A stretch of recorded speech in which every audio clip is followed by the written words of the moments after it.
Good morning and welcome to the PAC Chat. It's Friday, July 23rd, 2021, and we have an exciting guest joining us today, the 2021 Gubernatorial GOP candidate, Jack Ciatterelli. If this is your first time tuning in with NJPHIPAC, welcome. And if you are returning, welcome back. Before we bring Jack on, let me introduce to you the board of New Jersey Public Health Innovation PAC. I'm Felicia Mullally, board chair, joined with Katie, our board secretary, Lori, our treasurer, along with Melanie, Rula, and Matt, who make up the board of directors. The board members and I were drawn together as everyday citizens, concerned citizens. We are parents, professionals, educators, health advocates, business owners, thought leaders, educators, and healthcare providers. We united by our shared commitment to defend and advance the freedom of every New Jersey resident to make medical decisions that best serves the bio-individual health needs of themselves and their families. On January 13th, NJPHIPAC launched as a political action committee and was registered through New Jersey Election Commission. We are a unique political action committee in that we are a grassroots PAC. We are also nonprofit and nonpartisan. The specific role of NJPHIPAC is to elevate the candidates that align with our mission. In order to make an impact, we collect financial contributions with New Jersey residents all over the states and direct them with the intent of influencing these key specific elections. The goal being to help seat into office the candidates that serve our interests by supporting them with financial contributions, as well as organized and strategic get out to vote electioneering tactics and grassroots efforts. To stay up to date and informed with current events and action alerts, or to donate, please make sure to sign up for our emails at njphipac.org and follow us on Facebook, Instagram, YouTube, Telegram, and Twitter. And now, I'm going to pass it over to Katie, who has the honor of introducing our guest this morning for an interview on the PAC Chat. Thank you, Felicia. Good morning, everyone. I am Katie Rivera, Board Secretary for NJPHIPAC. On behalf of the entire NJPHIPAC board, I want to thank you for tuning in to our discussion with gubernatorial candidate Jack Ciatterelli. As most of you are aware, Jack prevailed in a Republican primary, which was of great interest to the health freedom community. NJPHIPAC came out almost immediately after the primary results were official, with an enthusiastic endorsement of his candidacy in this November's general election. While the primary gubernatorial race temporarily divided the health freedom community across three candidates, NJPHIPAC purposely wasted no time before jump-starting the necessary process of coming together. We believe that the unified support of our growing community is a prerequisite to defeating Phil Murphy and another 4 years of his tyranny.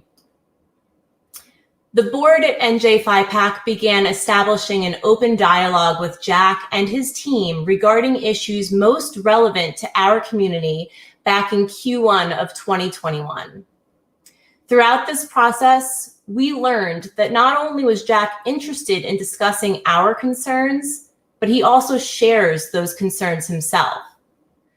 So, our endorsement is one of confidence in a man who not only respects the freedom to make medical decisions as individuals and families, but also understands this freedom to be an essential component of public health. Some of you may be wondering, what exactly does an NJPHIPAC endorsement mean? We have developed a set of standards to determine whether a candidate is deserving of our endorsement. This is a process which includes the completion of our candidate survey, an assessment of any previous voting record, if applicable, and their stated positions on matters which relate to our mission. When NJPHIPAC endorses a candidate, you can be sure that all available evidence demonstrates that this candidate is the best choice for those who share our commitment to the principles of health freedom. Our goal is to provide you with clarity as to which candidates have made a commitment to these principles and where your vote and your support can be most effective in advancing our collective mission. In this case, Jack Ciatterelli is the clear choice, and we'd like to take the opportunity this morning to help all of you get to know him and his positions on some of the most important issues of the day. So, who is Jack Ciatterelli? Without further ado, let's bring on New Jersey's next governor and get started. Hey, Katie, good morning.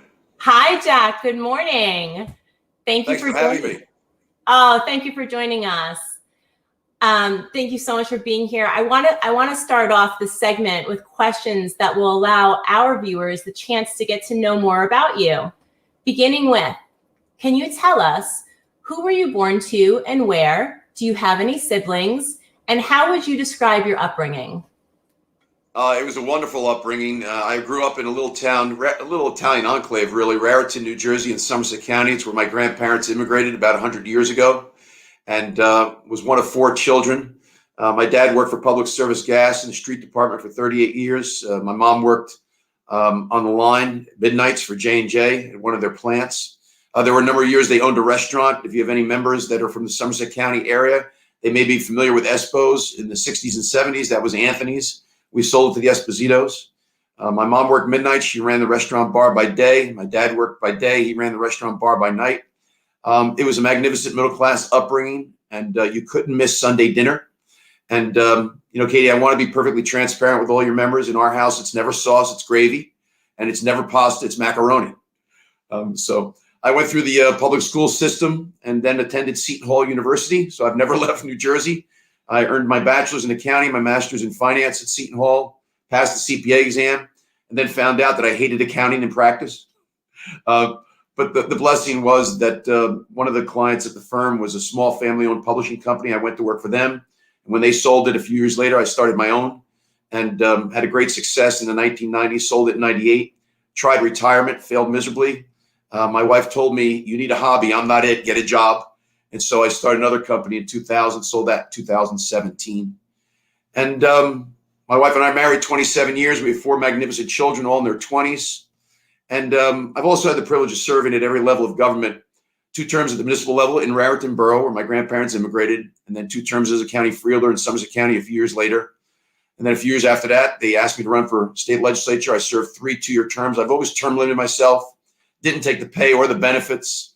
But after 6 years in the legislature, I decided I'm only coming back to Trenton under one condition, and that was to run for governor. I ran a very close second to Kim Guadagno in the Republican primary 4 years ago and tried to get her elected. When Phil Murphy won, I knew how bad he'd be for New Jersey, particularly with all the issues that are most important to your membership. And so I declared in January 2020 to make it official, and we're right where we need to be. We're in the midst of a full sprint, 3.5 months to the deadline here, to the end line rather. But I like where we are, and we're going to win this election.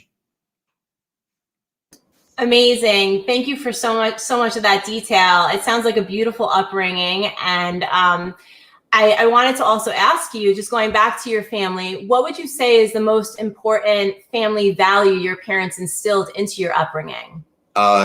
Integrity and work ethic. There was nothing my parents wouldn't do for their neighbor, their community, their state, or their country. Never asked for anything in return. They were never a burden to their community. And their work ethic was off the charts. They were all about integrity. And to this day, they inspire me. My dad's gone. My mom's 89, lives in a long-term care facility a few moments from where I live here in Hillsborough, but she still has a lot of spunk, fiercely independent, proud Republican, and continues to advise me now and then on what I should be doing to win the election. I love it. I love it. And you're right. It is macaroni and it is gravy, by the way. Spoken from another Italian, so I get it. So Jack, what is your proudest achievement to date in life? Well, I'm married to a magnificent person, Melinda, and I think our proudest achievement is really the raising of our 4 children. They're magnificent. Our 26-year-old daughter is a graduate of West Virginia University and is a digital marketing strategist with ABC TV in Baltimore. And she's just a magnificent person. All of them are. Our 24-year-old son, he graduated and majored in accounting and economics from the University of Minnesota. He went ROTC. He's a first lieutenant in the U.S. Army with the 10th Mountain Division, and has had a very successful career thus far in the military, and just got his deployment orders. He'll be going over to the Middle East in September. He loves his country. He's doing exactly what he wants to do. Our 23-year-old is a very successful licensed diesel mechanic. He's in the trades. That was an invaluable learning experience for Melinda and I about how we need to do a better job of directing our children into the trades if they don't want to go to college, because not everybody has to go to college. He's doing extremely well. And our 21-year-old is going to be a junior at Montclair State come this September. And he's on the men's swim team there. And he's none too happy about the policy Montclair State has put in place, nor am I. But he's 21. He's an adult. He has a decision to make. You're probably familiar, Katie, what I'm talking about. Montclair State has mandated vaccines for all students, but not for faculty and staff. Terrible inconsistency there. I think it's the wrong policy to mandate vaccines. And I think it's terribly inconsistent to, if you're mandating it for students, then not mandate it for faculty and staff. So he's got a decision to make. He's an adult. We're here to advise him. But those are our 4 children. That's our proudest achievement, Katie, our children. I mean, that's our real legacy, as for those of us who decide to have children, to raise them right and have them be self-sufficient. So when heaven takes us, they're A-okay. And they can make it on their own and not be a burden to their community, as my parents were not, as Melinda and I have never been, and as hopefully they will never be. Beautiful, beautiful. And I can relate to that. I can relate to much of that. Thank you. So I want to ask, what was your segue? You know, you've had like a very colorful kind of career. You've gone into very different things. What was your segue or deciding factor to enter politics? I always say, Katie, you end up in this business one of 3 ways. You have a family member that was in it. That wasn't the case with the Ciatterellis. Or you're inspired by somebody.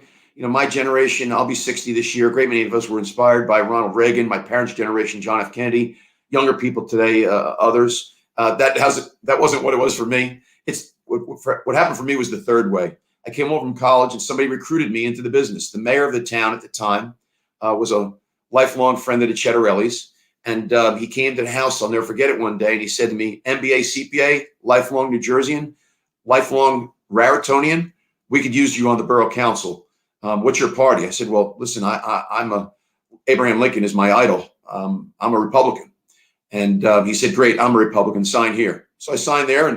And as he was walking out the door, I'll never forget this. He said to me, by the way, we're outnumbered 3-1 in this town, and it's an all Democratic council.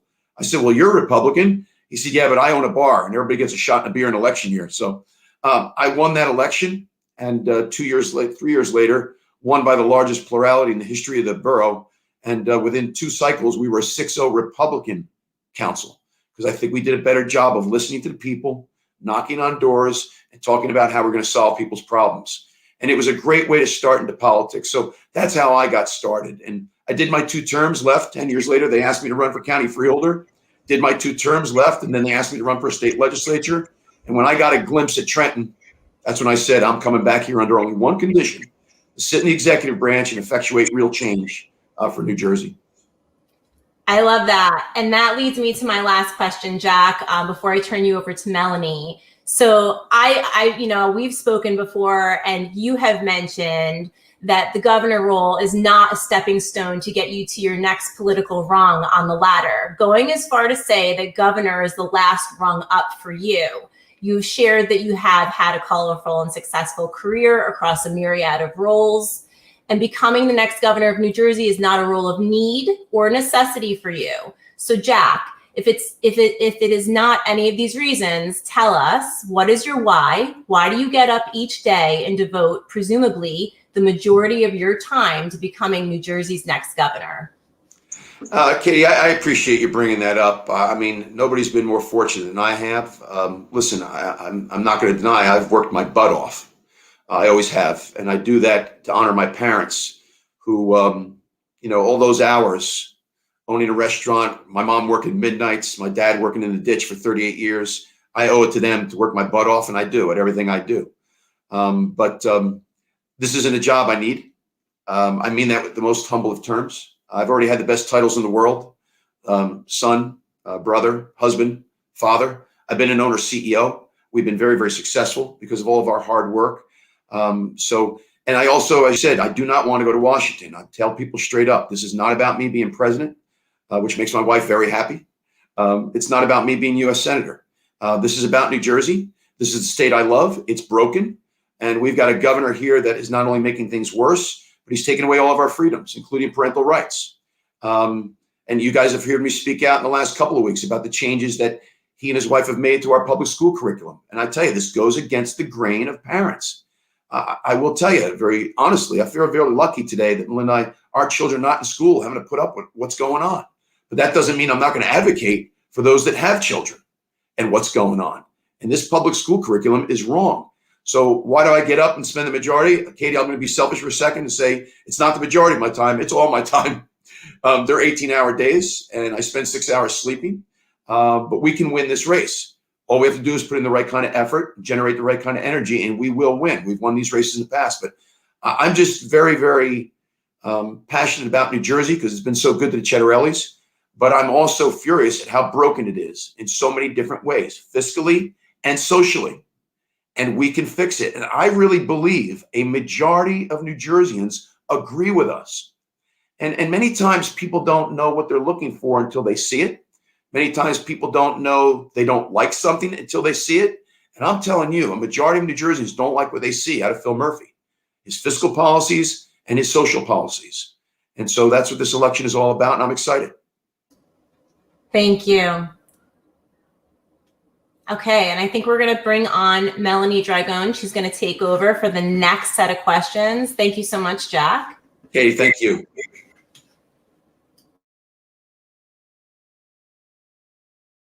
I can't hear Melanie. Am I doing something wrong? Oh, we're good. There we are. Thank you, Katie. Thank you, Jack. Hey, Melanie. Good morning, everyone. I am Melanie Dragon, board member of NJPHIPAC. Such a pleasure to have you here today, Jack. It's great to be with you guys. I'm so thankful for this opportunity to be asking you these pressing questions that our community is seeking answers to. So let's just jump right into it. So the biggest thing that this state faced in 2020 was the COVID-19 pandemic. Handle the pandemic.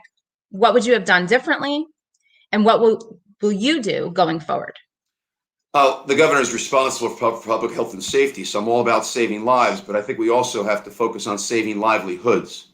So I would never have closed down Main Street the way this guy did. There were terrible, terrible inconsistencies in executive orders. Melanie, as an example, if you owned a jewelry store on Main Street, he said you were not essential. He shut you down, even though that's how you paid all your bills and supported your family. But yet the jewelry counter at Costco got to stay open. Those kind of inconsistencies infuriated the business community. 1 out of 3 small businesses have closed their doors forever as a result. And 50% of those small businesses are owned by females and minorities. I would never have ordered nursing homes to take in COVID-19 patients discharged from the hospital. From the very beginning, we've known who the most vulnerable are. My mother has lost 12 of her fellow residents at the nursing home. Governor Murphy ordered nursing homes to take in discharged COVID-19 patients from the hospital. And to show you what a difference leadership can make, the governor of Florida said, no way, no how are we sending COVID-19 positive patients into our nursing homes. And yet Florida, which has the largest senior citizen population in the country and a population double of New Jersey, has 1/2 the nursing home deaths. Another thing that I would have done is gotten our children back in school. There was no reason for our children not to be in school. And there were examples of schools being open, private and parochial schools, and Even in Holmdel, in Monmouth County, the public school K through 12 was open from last September. And so I would have had schools open. And listen, here's what I believe. You get the information out there. All of us in the very beginning, there was a lot we didn't know, but I think we found out pretty quickly. You get the information out there, and then you just have to trust people to self-regulate. Shutting things down as we did is bad for mental health. It's bad for the business community. Speaking of mental health, I mean, look what the governor even did when he shut down county and state parks and public golf courses, right? When mental health is critically important, let people get out. And the notion of shutting down expansive state and county parks and golf courses was, in my mind, just crazy. So as governor, I think there would have been a lot more consistency. I also would not have governed as he did through executive order. I would have worked in partnership with the legislature. He really hijacked our democracy for close to 16 months. We were not a democracy for those 16 months. We were ruled by a king, if you will, that issued one executive order after another with very little input from the community. And there also wasn't a whole lot of science in some of the decisions. He kept saying, let's follow the science, follow the science. But then he picked and chose when we followed the science. So I think that's what people could have expected out of Governor Ciatterelli. Fantastic. Thank you so much. So as our governor, how will you ensure that all individuals who want access to the COVID-19 vaccine have access to the vaccine while also honoring an individual's choice to refuse the COVID vaccine in the state of New Jersey without penalty, coercion, or loss of freedoms? What Phil Murphy's greatest challenge is he doesn't understand New Jersey. And our 21 county governments are regional service providers, each of which has an Office of Emergency Management, each of which has an Office of Public Health and Safety. And what I would do as governor is secure as many doses of the vaccine as I possibly could, and then give it to the county governments to do the rollout, and then get the hell out of the way. County governments really saved Phil Murphy. The rollout of the vaccination in the very early stages was really botched. He missed the deadline, which cost us 100,000 additional vaccines in our nursing homes. And the state mega sites were just not well run in the very beginning. County government is really what saved Phil Murphy. So to me, we've got 21 regional service providers in New Jersey. It's called county government. They've got offices of emergency management. They have Office of Public Health and Safety. Get them the vaccine and just get the hell out of the way. If you look at my votes over the years in the legislature, I'm very consistent. I've always been about bodily autonomy. The one vote that I think proves that more than any other, I was the only Republican in the legislature to vote for the Die with Dignity Act, which means if you meet a whole bunch of very strict requirements, you can decide how to end your own life. If you have a terminal disease and your quality of life is terrible and you are of sound mind. A lot of people are not familiar with the safeguards that were in the bill. That was a very, very personal issue for me because of a family member. But I've always been about bodily autonomy.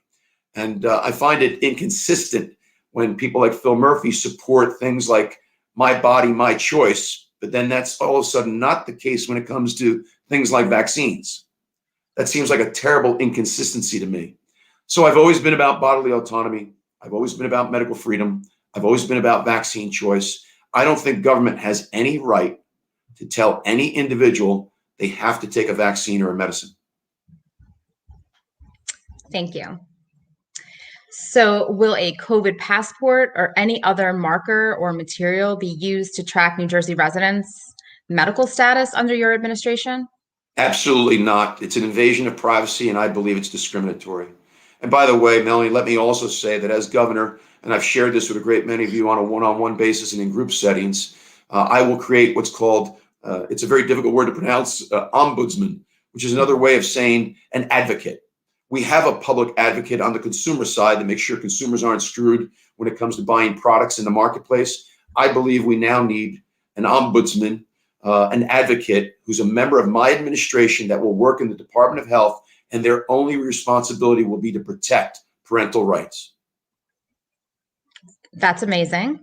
And I'm hoping that everyone who just heard that can now take a deep breath, because that's really an extraordinary position and something that many of us in this community have been seeking for many years. Someone to be our voice in the legislative body that can report directly to the governor. So on behalf of my community, I want to thank you for even considering that, and putting that in place is extraordinary. Thank you. Well, Melanie, I think it's a great idea. It came out of one of the group discussions, and that's the benefit.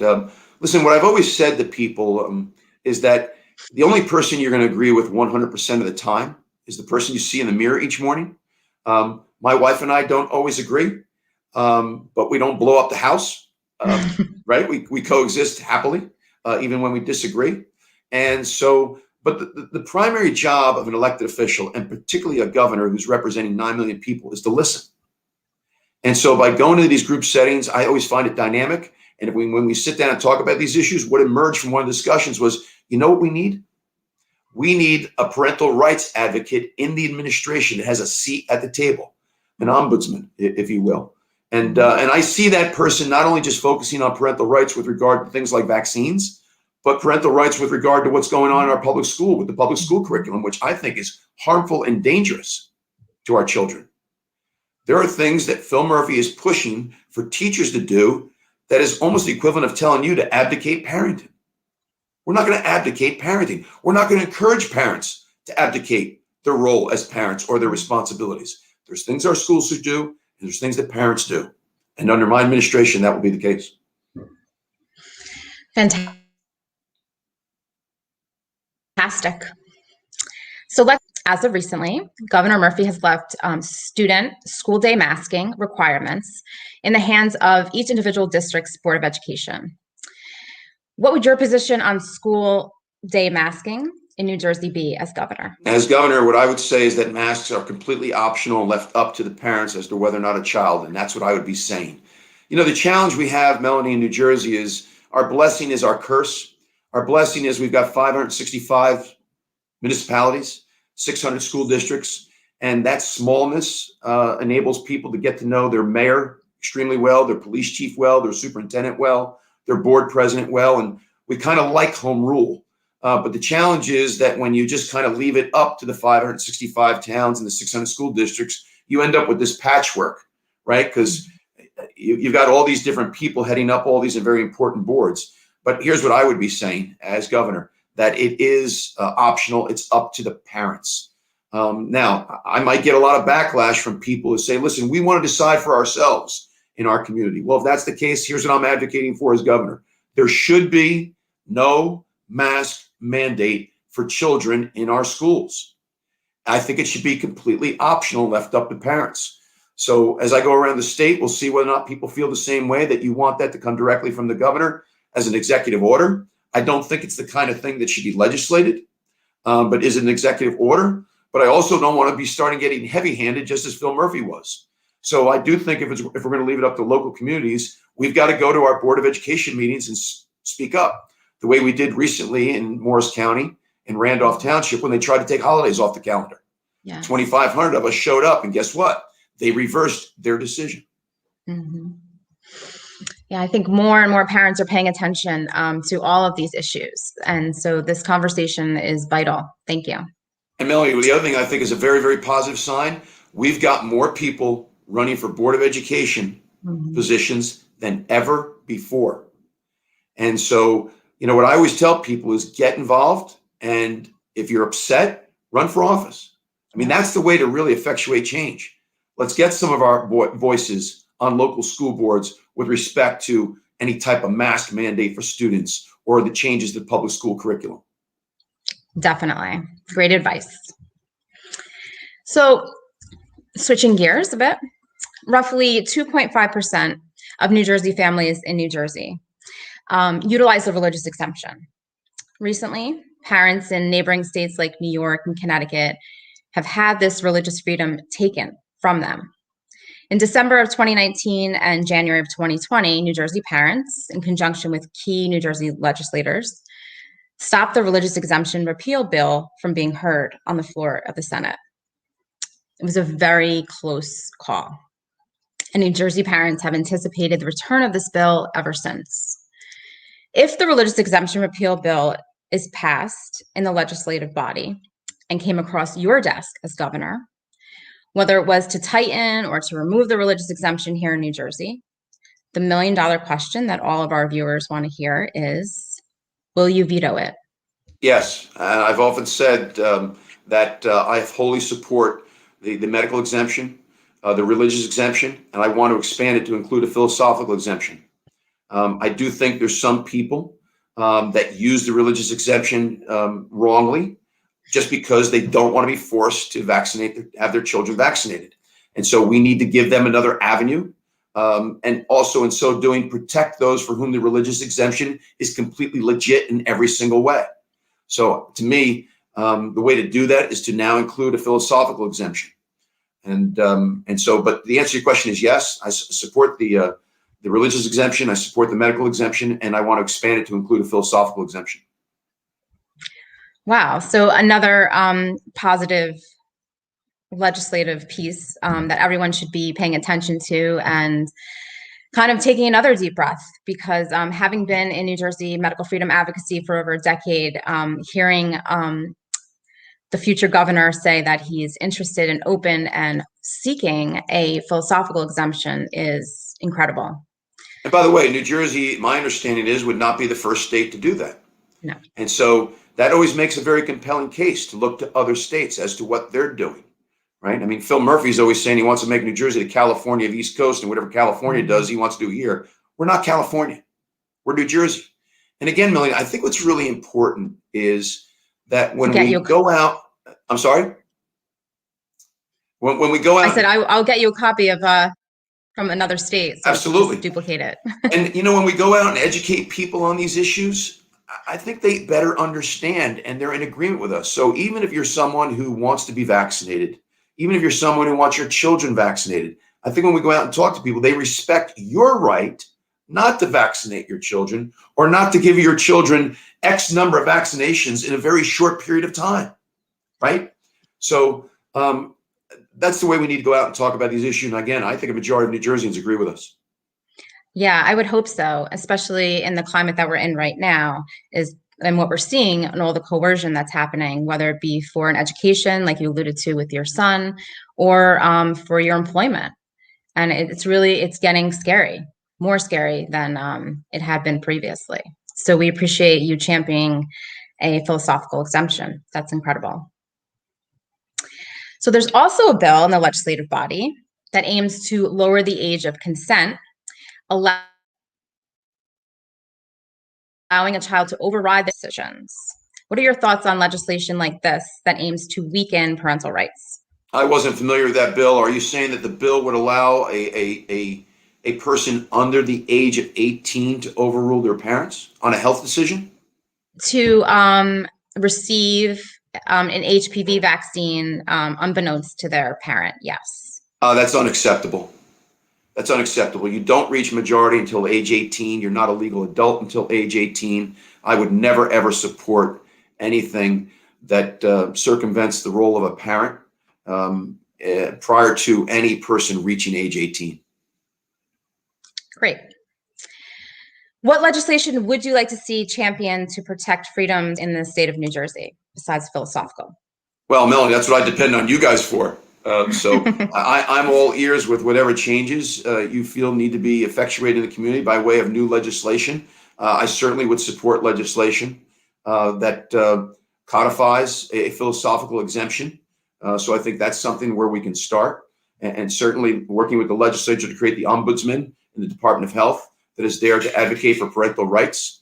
Again, I'm all ears with respect to other places we may need to go. And we appreciate that. Having that open dialogue now as you're campaigning, and then to be able to connect with the ombudsman going forward is vital and a crucial piece that I personally am thankful for. You know what I always say, Melanie, to any business sector or any advocacy is give me the changes. And as long as we're not doing anything that, in the business space, what I always say is, as long as we're not screwing the consumer or hurting the environment in a way, listen, I'm all ears and I will advocate. So I depend greatly as a legislator, you can't be an expert in every single field upon which you're casting votes. And that's why it is so critically important to listen and to meet with the advocacies like yours to get educated, and then you've got to make a decision. So I've always relied greatly on the advocacies. That doesn't mean I'm owned by the advocacies, but my job is to listen. Yes, and we appreciate that tremendously. So my last question is kind of switching gears a bit about taxes. So people in New Jersey are packing up and leaving the state in droves, and one of the main reasons is taxes. Explain to us in simplest terms how you plan to handle the high taxes in the state. So the MBA CPA me has always been very, very passionate about fixing New Jersey's fiscal house, if you will. This is the highest tax state in the nation. My first focus is the property tax because it's the one tax that touches every individual, whether they own or rent, every business, whether they own or rent. We need a flatter and more equitable distribution of state aid for schools. 70% of state aid for schools goes to only 10% of our districts. Now, I'm not going to leave any child behind. I'm not going to leave any community behind. And I'm not going to adversely affect the quality of our K through 12 system. But what we do need is a flatter and more equitable distribution of state aid to schools. And when we do that, we can lower property taxes. And that is my first fiscal priority. My second fiscal priority is to just make New Jersey a much better place to do business. If we can get more jobs here and more high-paying jobs here, and I believe we can, with the changes I have in mind for the tax code, that would benefit New Jersey greatly and help us get our fiscal house in order so we can lower taxes across the board, particularly personal taxes. We need a tax structure that works for all New Jerseyans and our business class. I mean, under Phil Murphy, we now have the third highest personal tax in the nation, the highest business tax in the nation, the highest property taxes in the nation. On top of significant increases in the gas tax, he increased tolls. He borrowed $4.5 billion he didn't need to. And he told us that if Joe Biden was the president, we'd get the SALT deduction back in New Jersey, the ability to deduct your state and local taxes on your federal tax return, which is critically important considering how high our property taxes are. Well, guess what? You don't see Joe Biden giving us back our SALT deduction. They duped us. So that's his record in 3+ years. Not to mention that Chris Christie's last budget was $35 billion. 3 years and 2 months ago, the budget was $35 billion. Today, it's $46 billion. It's up $11 billion, more than 30%. And so are you better off? Do you feel that extra spending benefiting you? No. And most New Jerseyans don't. So we've got to get our fiscal house in order. It's what I've always done at every level, at the municipal and county level. It's what I couldn't do as a member of the minority in the legislature, which is why I'm only coming back under one condition, the executive branch. Fantastic. Well, thank you so much, Jack. And thank you for being so candid. I'm sure everyone viewing this is able to see now exactly the candidate that you are and that you're looking and seeking to address the issues that matter to so many New Jersey residents. Well, I appreciate that, Melody. And listen, our job is to communicate on these subject matters, and these are really important issues, in a way that gets a majority of New Jerseyans to say, you know what, that's a reasonable position. I'm going to vote for that guy. I support that advocacy. You know, I may want to vaccinate my children, but I understand those moms who feel differently for medical reasons, religious reasons, philosophical reasons. So you really need to depend on me, and I'll come through to communicate on these messages in a way that wins a majority, because majority is what wins elections. And when we win the elections, we get to make the rules. Yep, exactly. I'm going to bring on Rula now, and she's going to ask you some questions that came directly from some of the viewers today.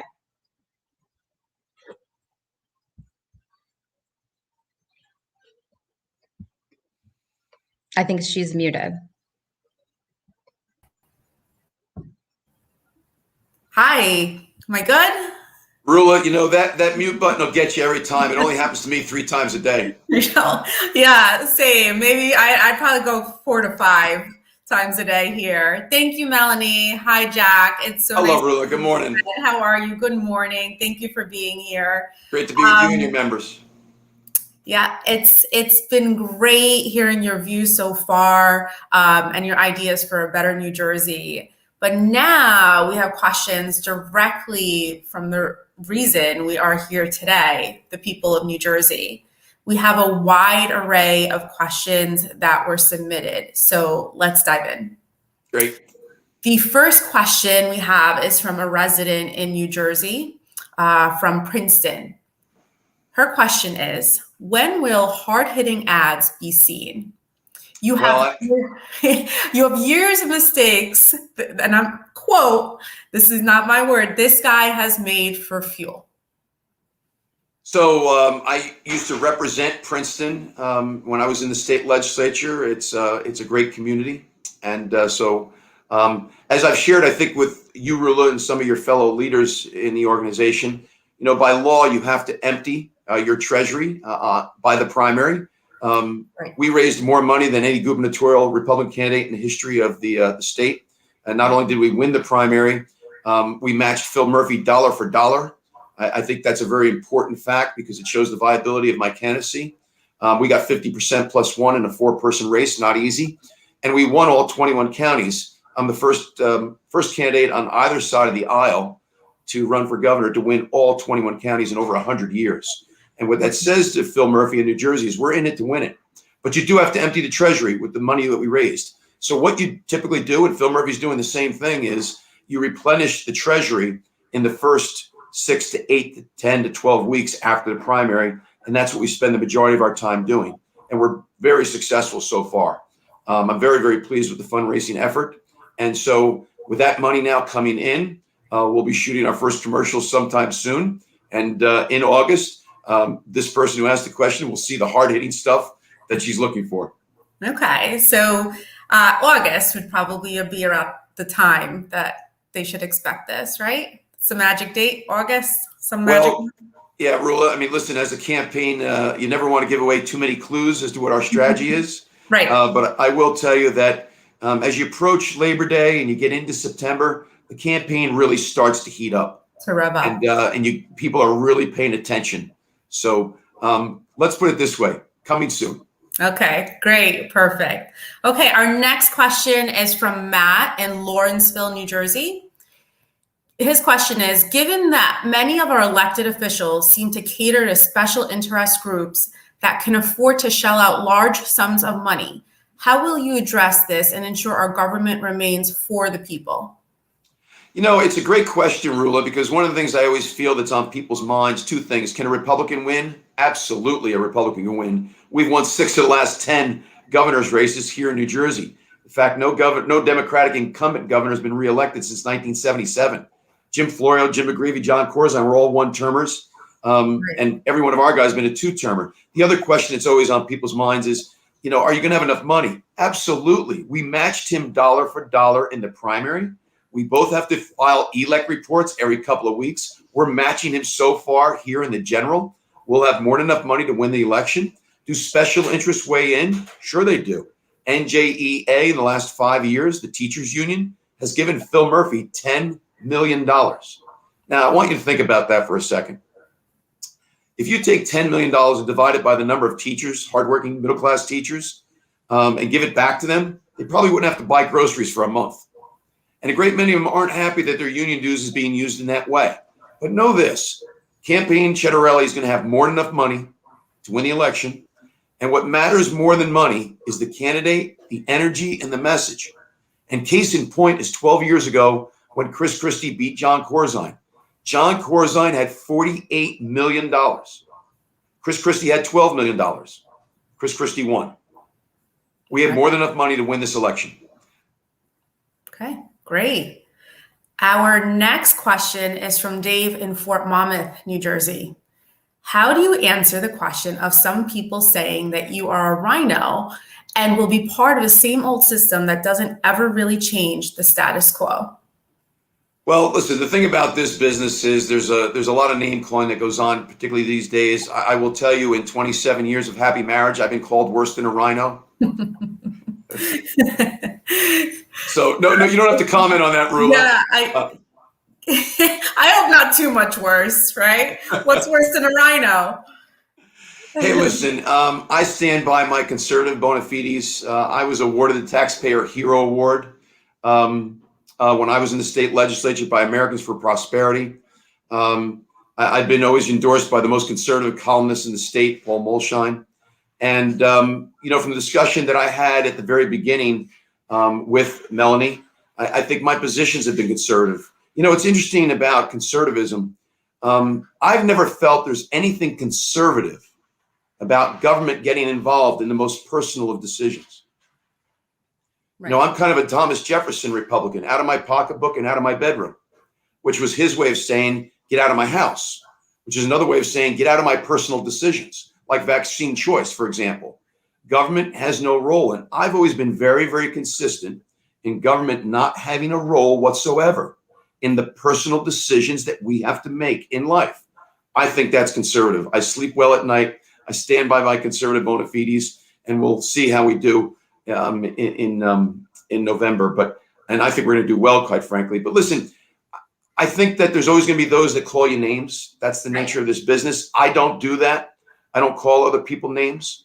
But listen, you take a look at the primary results. I think Ciatterelli for governor did well in the primary, right? It's not easy. It's not easy to get 50% plus one in a 4-person race. And by the way, that's no disrespect to my opponents. They made me better. That's what competition is all about. I believe in competition, and I applaud people like Phil Rizzo being in the race and the like. So I'm perfectly comfortable in my conservative bona fides. Agreed. So the next question we have here is, many New Jersey students and teachers are suffering due to state aid cuts and the flawed funding formula. How will you address this problem? What is your solution to help districts that are taxing the full 2% spending under adequacy, but still losing millions in funding? Do you have a specific action plan? The current school funding formula is nefarious, it's arbitrary, it's unfair, and I will go as far as to say it's unconstitutional, violating the equal benefit clause in our state constitution that says that no community is supposed to suffer at the expense of another.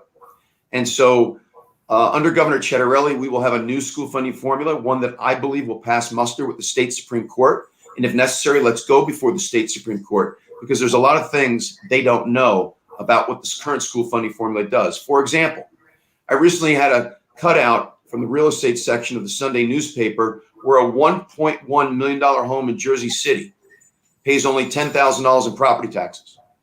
Wow. A $400,000 home in Toms River, in Bridgewater, and in Parsippany pays way more than $10,000 in taxes. And the reason is because of the way we currently distribute state aid for school through that terribly flawed school funding formula.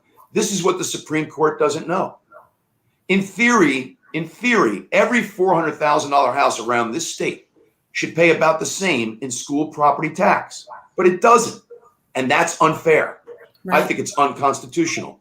So under Governor Ciatterelli, we're going to have a school funding formula that, and let me be clear, Rula, without leaving any child behind, any community behind, and without adversely affecting the quality of education, we'll have a school funding formula along the lines of X for every English-speaking student, Y for every English language learner, and the state will pick up the cost of special education, because parents shouldn't have to go shopping for great special education if they have a special needs child.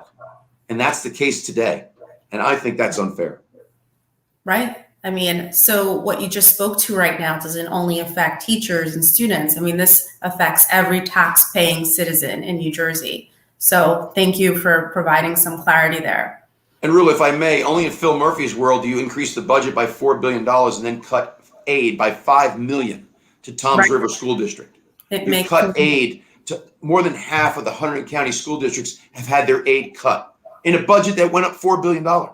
None of it seems to make any sense, but your plan does. So thank you for giving us some insight there. Okay, the next question I am going to say is very important to many of our specific viewers here on our live today.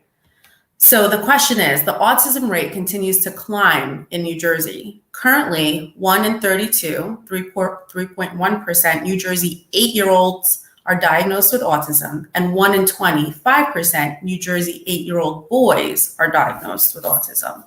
Given this information, how will you address autism in New Jersey? What short-term and long-term plans do you have for New Jersey children on the autism spectrum, their families and communities? And this came from a resident in Midland Park, New Jersey.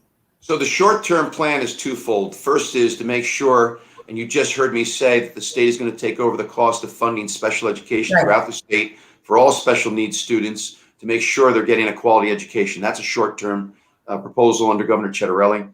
The second thing we need to do in the short term is put together a work study group to find out, why does New Jersey have the highest autism rates in the country? Why? I know there's theories, but we need to get together experts and parents and people from the community into a work study group and give them 6 to 12 months to come back to me as governor and said, here's what's going on in New Jersey. If we're number one in the wrong things, we need to find out why. And so let's do that research. The other thing I'd like to see over the long term is, we know that our special needs students are allowed to stay in our K through 12 system through age 21. Okay, right. I support that. I also support and advocated for, in this particular year, allowing them to stay until age 22 because of all the learning loss, because Phil Murphy shut down the schools for way too long. Right. But over the long term, what I'd like to see are, if you will, vocational training opportunities, continuing professional development opportunities for special needs people into their 20s, so they can remain members of the workforce. Right. So I don't think, quite frankly, that we could stop educating our fellow citizens who are special needs at age 21. Right. We need to provide guidance and support for them into early adulthood. I couldn't agree more. Absolutely. And as we all know, this day and age that we live in, the marketplace, the labor market is changing at warp speed. Right. If we don't guarantee that people with special needs remain viable members of the workforce, okay, right. That's bad for them. It's bad for New Jersey, and heartbreaking for their families. Absolutely. So I want to see continuing professional development opportunities for these fellow citizens all through their 20s and beyond, if necessary. Wow, great. I mean, I'm sure those words are very comforting to many families across New Jersey who children have either special needs or are on the spectrum. So thank you. Okay, so your final question from the public, and this comes from Christina in Tewksbury, if I'm saying that correctly. You are? Okay. I switched from registered Democrat to Republican this year. I voted for Murphy and did not realize back then that he and many of his party want to take away our freedoms. What are you finding to be the most important issues that would sway more in New Jersey to do the same or to vote for you? Certainly, the loss of freedoms is on the minds of a great many people, and particularly parents who lost the opportunity for their children to attend school. It was heartbreaking when I heard of a number of parents, Rula, that pulled their kids out of public school because it was closed, because remote learning doesn't work, and sent their kids to private or parochial school. Listen, great for them, but when you really think about it, a lot of people don't have the financial wherewithal to do that, right? Right. So, listen, this campaign is very much about getting our freedoms back in our personal lives, our freedoms back in our professional lives, our freedom back in the business community, right? I mean, last year, there was no reason last year for restaurants to be at 35% capacity. There was no reason to shut down restaurants at 10 o'clock at night, because, Rula, the virus is much more contagious at 10:01 than it is at 10 o'clock, right? Right. I mean, it changes that when that clock strikes 10, the virus really amps up. So this campaign is really all about getting our freedoms back. Now, I want to be clear. We're all about saving lives. And we know there are some people that are much more vulnerable than others to this virus. And as I shared before, my mother lost 12 of her fellow residents at the nursing home. Okay. But we also need to save livelihoods, and we cannot restrict people's freedoms. We lost our democracy, and we had somebody that ruled by executive order for 16 months and took away, for example, our right to assemble, our right to run our business, our right to worship. Right. And then went on TV and said, the Bill of Rights, that's above my pay grade. Got to tell you something. I don't know if he was trying to be funny. It's not funny. When people can't worship, when people can't run their business, when people can't assemble, okay, when their kids aren't in school, it's not funny. No. So this campaign is all about restoring our freedoms. Right. There's a lot of damage that's been done, and many people are looking to you, Jack, to undo that and restore some of the freedoms and main liberties that were lost during this pandemic. So great. So that wraps up the public questions. Thank you, Jack. You covered so much. You provided so much clarity and insight to your views here. And we thank you for that. I think a lot of people had questions, and today was a chance for them to have those questions answered and hear it directly from you. So thank you. Well, really, listen, one of the things I love about the campaign, and I've always prided myself, unlike Phil Murphy that goes into a bunker. I mean, the other day we both showed up at some type of business event, 200 people in the audience. He read from a script and didn't take Q&A. You know, that's called the prevent defense. Nobody running for governor should be in prevent defense mode. Get out there, interact with people, have an honest and blunt conversation. And I just feel that you provided me an enormous opportunity this morning to get up close and personal with your membership. And I've always felt confident that even if they don't agree with all my answers, they'll at least appreciate my honesty and still be inclined to vote for me. And most importantly, go out and talk to people over the next 3.5 months. Hey, let's get this guy elected. He's New Jersey.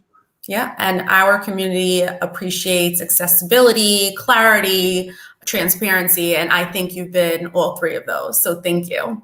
Thanks, Rilla.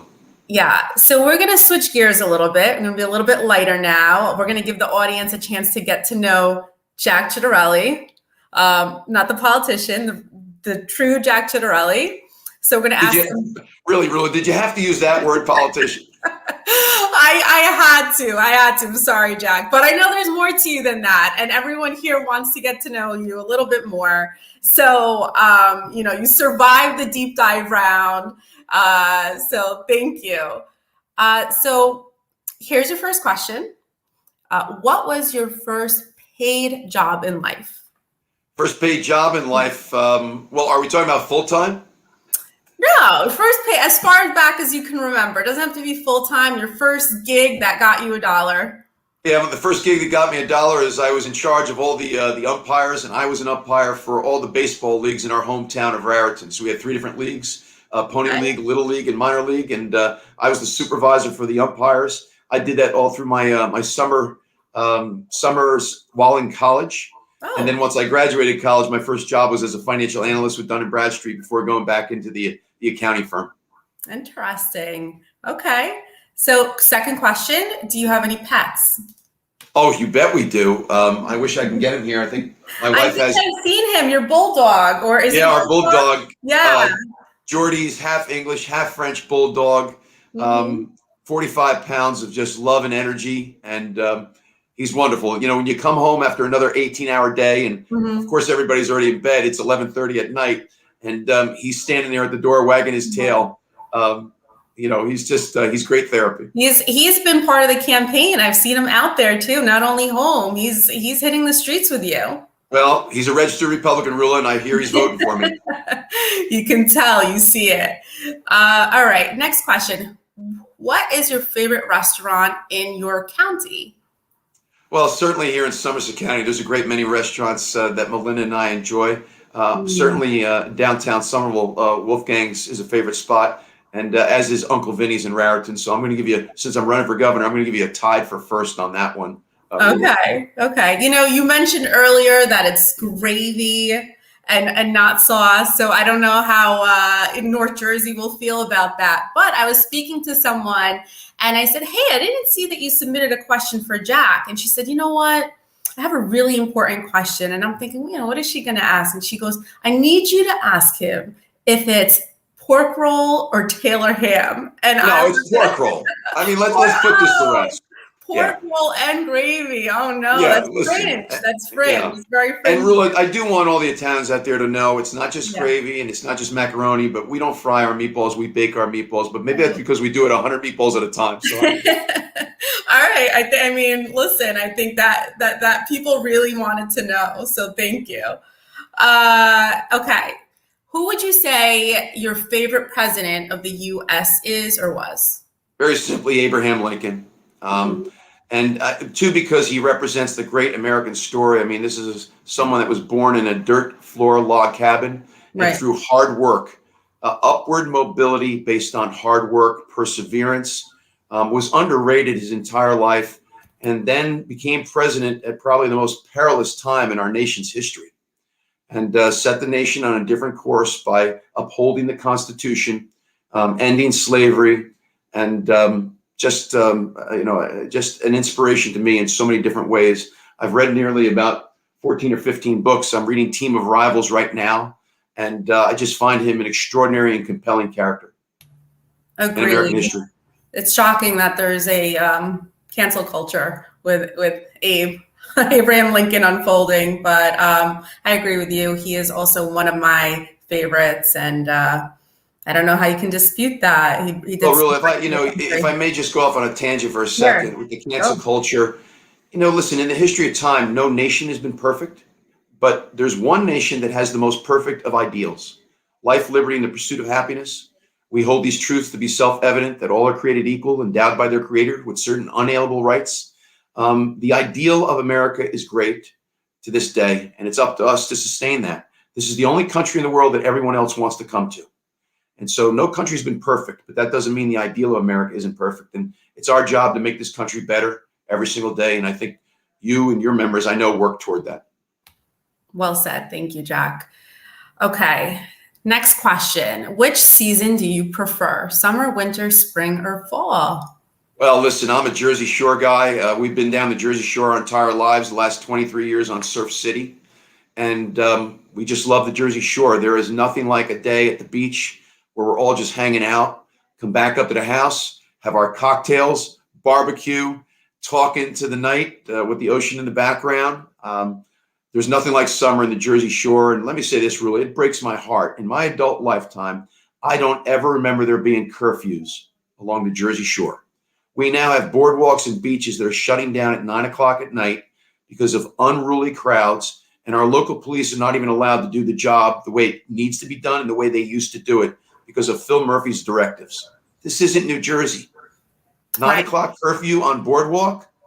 And it's bad, and it doesn't help the huge hit that South Jersey and the shore industry took during the pandemic. So continued restrictions only choke businesses even more.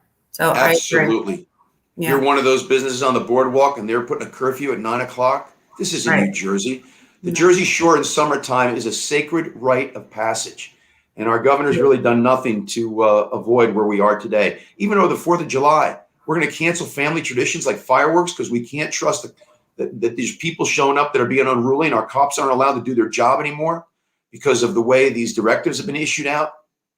Let's get back to basics. Let's get back to mainstream. Let's get back to the New Jersey we know and love. Agreed. And the Jersey Shore is a huge part of that. Okay, next question. Favorite alcoholic beverage? Oh, I mean, really, this is easy. It's summertime. We call it an LBI. That is a gin and tonic with a splash of cranberry with a frozen cherry at the bottom. When you get done with the drink, you're going to put that cherry in your mouth and it's heaven. Amazing. All right. Favorite location to vacation? I think we covered that. I'm going to say Jersey Shore. Last book that you read, Jack? Well, I'm reading right now Team of Rivals, which is all about the Lincoln administration and how inclusive Abraham Lincoln is, and brought people into his administration who were opponents of his and who disagreed with him on the various issues. Lincoln was never afraid to exercise his executive privilege. And if you are, you shouldn't be governor or a president. But the great thing about Lincoln is he always listened. And, Lincoln said something once that was very compelling and powerful for me, Rula. Two people can honestly disagree and neither one be wrong. He also said public opinion is everything. With it, nothing can fail. Without it, nothing can succeed. And so I keep those kind of quotes always in the back of my mind as I go through an endeavor as I am right now. I'm not always right. And when I find out later, because other information is brought to me that I was wrong, I've never been afraid to step up and say, you know what? I got that one wrong. We need to go in a different direction. So Team of Rivals. And before that, I read Lincoln at Cooper Union, which was his most important speech. It's the speech that he made when no one even knew who the hell he was, that catapulted him to the presidency. And it was the most compelling argument ever made to abolish slavery, and considered one of his greatest speeches. Excellent. So you're channeling your inner Abraham Lincoln through this campaign, and it shows. So thank you.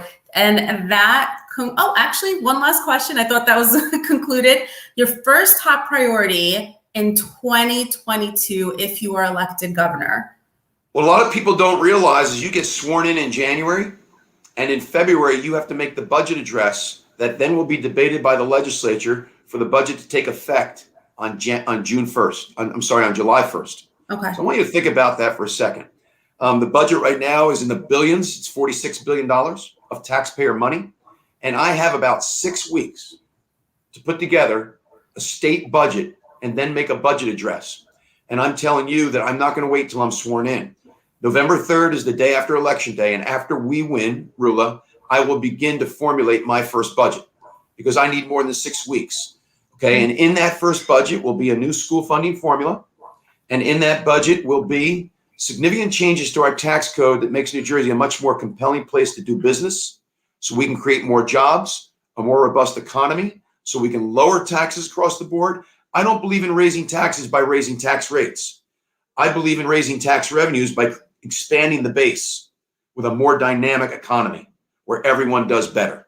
And so my first budget is my first priority because, again, I'll be doing a budget address 6 weeks after I get sworn in.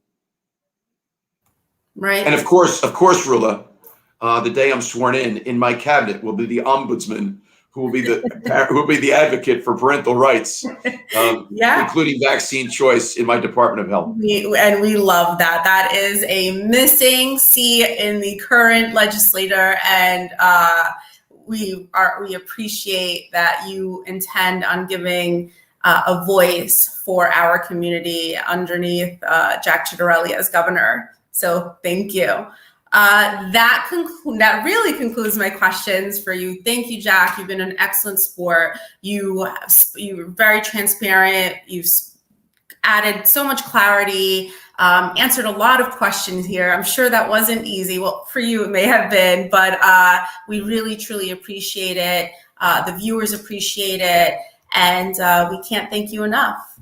Well, Rula, let me just say, Rula, it's always easy to be honest. And yes. I've always said this, at the end of the day, if someone doesn't agree with you, they'll still respect you for your honesty. 100%. I couldn't agree more with that thought. We are going to bring Felicia back on, I believe, to make some closing statements, and I will be hopping off. Take care, Jack. Hey, Rula, take care. Good seeing you. Okay, take care. Thank you, everyone, for viewing.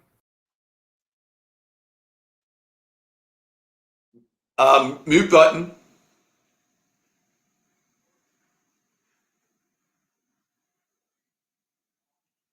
We've got to get Felicia off mute.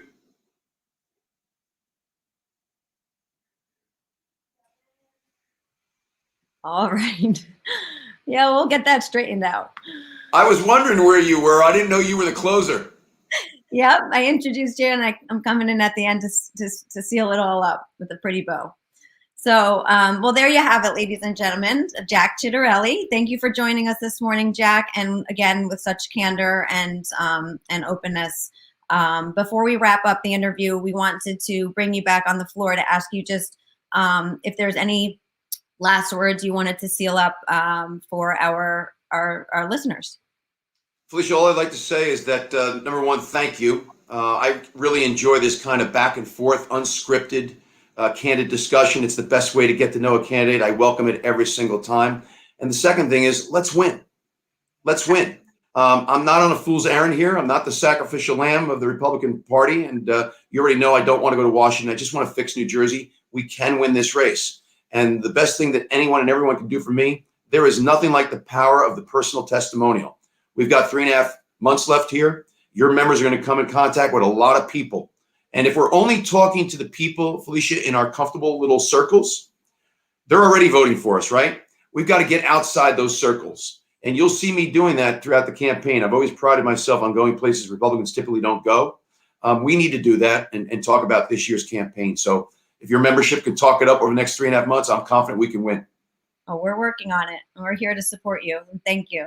So I just have one last question that we typically leave off with. If, in your words, what does medical freedom mean to you? To me, it means bodily autonomy. To me, it means vaccine choice. To me, it means government not telling anyone they have to take a medicine or a vaccine. So that to me is freedom. And so that's what it all means to me. Well, we can certainly agree on that. Jack, I've enjoyed getting to know you over the last few months, and I'm thankful for this opportunity to be able to introduce to our community who you really are.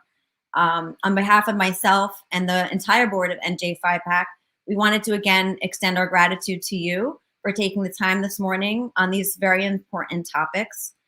We also wanted to thank our audience for joining us and staying tuned in. And we know this year has been really tough, right? For so many various reasons for all different people and all walks of New Jersey. But this year we do have an opportunity to make a change, as you said. This 2021 legislative and gubernatorial elections in New Jersey are key focus for NJPHIPAC. So in addition to you, Jack, NJPHIPAC has already begun and will continue to support other candidates to support our community's goals and our mission, which ultimately is health freedom here in New Jersey. Our plan is to bring to light key areas where we can and will win in New Jersey. So we will begin a process of restoration in the state, because just like you say, Jack, your slogan, let's fix New Jersey. So let's go get it.